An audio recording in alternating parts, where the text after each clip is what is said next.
बिहार तो इस बार एनडीए का होगा और मुझे लगता है कि चूंकि चिराग पासवान जी इस बार एनडीए में है तो हम 225 के लक्ष्य को प्राप्त करने जा रहे हैं। 225 से ज़्यादा विधानसभा की सीटें जीतेंगे, प्रधानमंत्री जी को देंगे, मुख्यमंत्री जी को देंगे और यहाँ पर एनडीए की सरकार बनेगी। एक जिम्मेदार गठबंधन के सहयोगी होने के तौर पर हम उन सीटों के बारे में बात करेंगे जहां हम 100% स्ट्राइक रेट से सीटें जीतेंगे।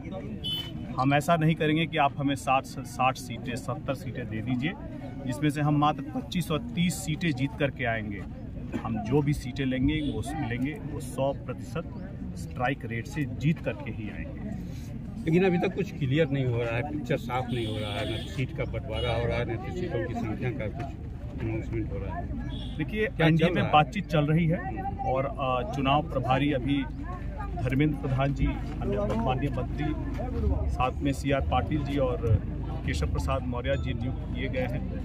तो मुझे लगता है कि अब सही समय आ गया है जब इस पर भी अब अंतिम फैसला, क्योंकि बातचीत तो चल रही है लेकिन अब अंतिम फैसला आ जाएगा और हम लोग चाहेंगे कि गठबंधन में उन सीटों का चुनाव, अपनी बात को रख कर के उन सीटों का चुनाव करें जहां हम 100% स्ट्राइक रेट के साथ या सीटें जीत करके अपने नेता को दे सकते हैं। फिर भी अगर देखा जाए तो एलजेपीआर कितनी सीटें चाहेंगे? स्ट्राइक रेट 100% कितने सीटों पर है?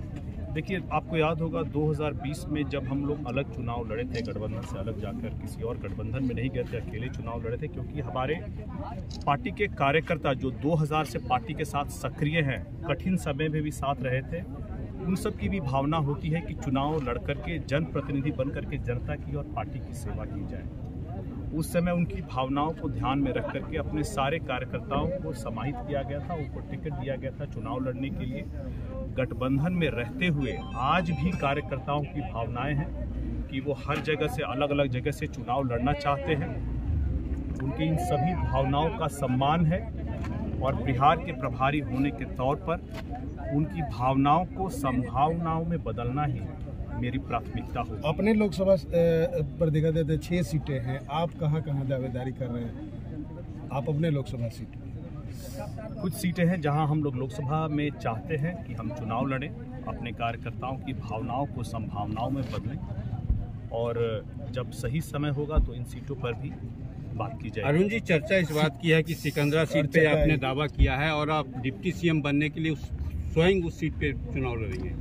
देखिए, पार्टी के कार्यकर्ता होने के तौर पर हर पार्टी के बड़े आयोजन में हम लोग ये शपथ लेते हैं कि पार्टी जो भी हम लोगों को दायित्व देगी, जिम्मेदारी देगी, उसको हम लोग सहर्ष कबूल करेंगे, स्वीकार करेंगे और उस पर कार्य करेंगे।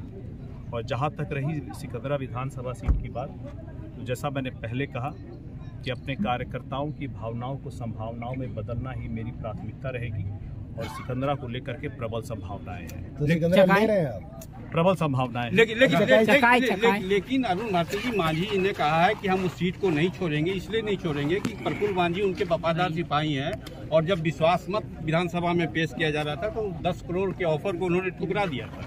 इसलिए हम कतई सिकंदरा सीट को नहीं छोड़ने जा रहे। देखिए, किस सीट पर कौन चुनाव लड़ेगा ये गठबंधन के बड़े नेता मिलकर ही तय करेंगे। इसीलिए गठबंधन में जहां जहां भी अभी एनडीए कार्यकर्ता सम्मेलन हुए हैं और लोगों ने अपने प्रिय लोगों को प्रत्याशी बनाने की जो मुहिम चलाई है, यह तब तक सार्थक नहीं होगी जब तक ये गठबंधन के आधिकारिक उम्मीदवार नहीं होते हैं और यह तब तक तय नहीं होगा जब गठबंधन में आपसी सहमति और बड़े नेताओं में यह अंतिम फैसला नहीं हो जाता है। तब तक मुझे लगता है कि हर गठबंधन के दल का हर उम्मीदवार जो वहाँ चुनाव लड़ता है, सबकी प्रबल संभावनाएं हैं। अच्छा, एन वक्त के चुनाव के वक्त जिस तरह प्रशांत किशोर आपके एनडीए घटक दल के मंत्रियों पर, नेताओं पे भ्रष्टाचार का आरोप लगा रहे हैं और नीतीश कुमार खामोश हैं, ऐसे में क्या कहेंगे? उनको सामने आके जवाब देना चाहिए। देखिए, मुझे लगता है कि जिन्होंने आरोप लगाया है प्रशांत किशोर जी की तरफ से और जिनके ऊपर आरोप लगाया है, ये उनके बीच का मामला है। हम लोगों को उस पर टिप्पणी नहीं करनी चाहिए। लेकिन एक बात मैं अवश्य कहना चाहूँगा कि हमारी पार्टी का साफ मानना है कि प्रशांत किशोर जी ऐसी कौन सी संवैधानिक पद पर रहे हैं जिनका नीति, जिनका पॉलिसी, जिनका कार्यकलाप का आप विरोध करना चाहेंगे। ऐसे बिहार के किस पद पर दायित्व पर रहे हैं, ऐसी कौन सी योजनाएं परियोजनाएं हैं जिनको लेकर के उनकी कार्यान्वयन को लेकर के आप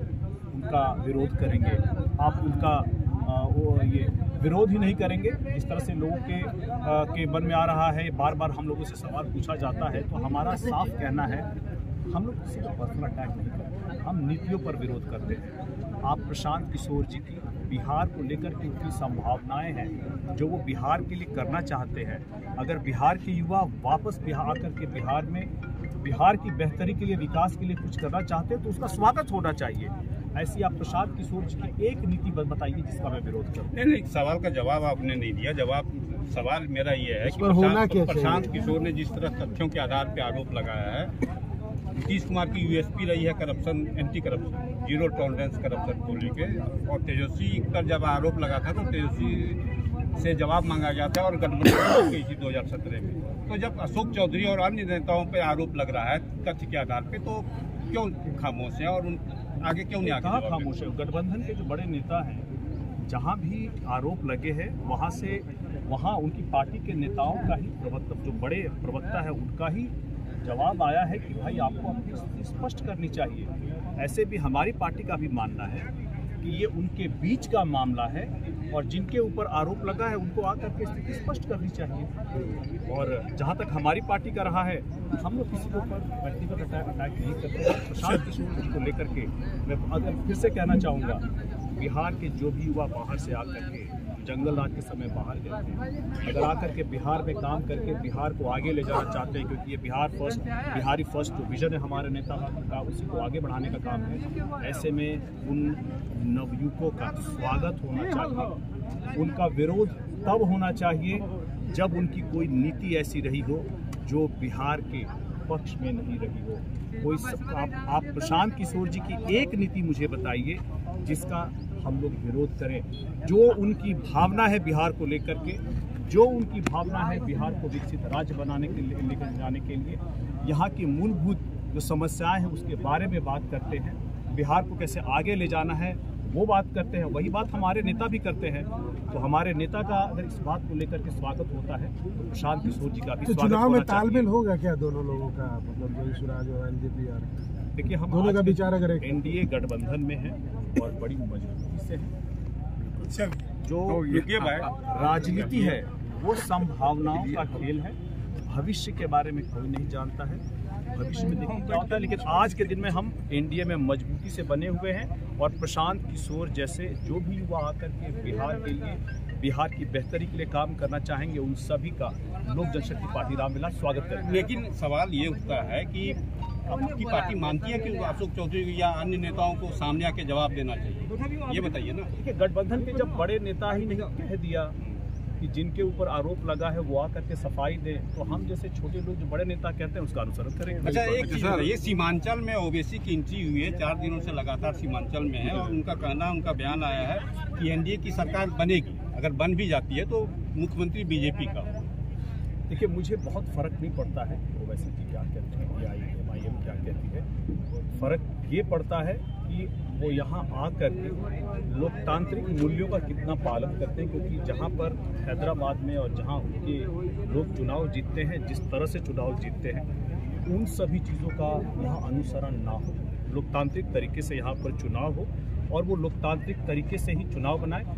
और जो भी एनडीए का सरकार बिहार में बनाने की बात करता है, हम लोग सभी का स्वागत करते हैं। अच्छा, कल 75 लाख महिलाओं, जीविका से जुड़ी महिलाओं के खाते में 10-10 हज़ार रुपया गया। कल ही प्रियंका गांधी की रैली थी, कल बिहार दौरा था, उन्होंने कहा 10 हज़ार रुपया तो झुंझुना है, इससे क्या होगा? ये तो चुनाव के वोट लेने के लिए दिया गया है। देखिए, कल लगभग 75 लाख महिलाओं को उनके खाते में जो 10-10 हज़ार रुपये दिए गए, ये हमारे नेता चिराग पासवान जी का जो बिहार फर्स्ट विजन है उसी का एक अंश आप दाखिल करते हुए देख रहे हैं। इसके लिए माननीय मुख्यमंत्री नीतीश कुमार जी, प्रधानमंत्री नरेंद्र मोदी जी को हम लोग बहुत इसके लिए आभार प्रकट करते हैं, बहुत धन्यवाद देते हैं। और साथ ही साथ यह बताना चाहेंगे कि कांग्रेस की प्रियंका गांधी जी, अपनी दादी के समय उनको एक स्लोगन दिया गया था, गरीबी हटाओ।